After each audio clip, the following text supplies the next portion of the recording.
Hey guys, welcome back to the channel. Whether you're here to compare apps, learn something new, or just stay updated, you're in the right place. Let's jump straight into it. All right, guys, welcome back. In this full guide, I'm going to show you exactly how to use Linux on your Steam Deck in 2025, from installation to setup and customization. To get started, the Steam Deck already runs on a customized Linux distribution called SteamOS.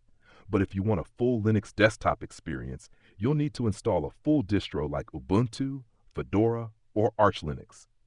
First, download your preferred Linux ISO and create a bootable USB using tools like Balena Etcher or Rufus.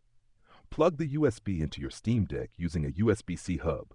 Next, power off your Steam Deck and boot into the boot manager by holding the volume down button while pressing the power button. From there, choose to boot from the USB. Now begin the installation process of your chosen Linux distro. Follow the on-screen steps and make sure you either install it alongside SteamOS or wipe the drive if you want Linux as the only OS.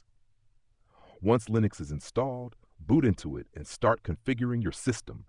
That means installing Wi-Fi drivers, updating system packages using the terminal, sudo apt update and sudo apt upgrade for Ubuntu-based distros, and setting up your audio and graphics. For Steam Deck compatibility, consider installing tools like Decky Loader or Game Mode to improve performance in games.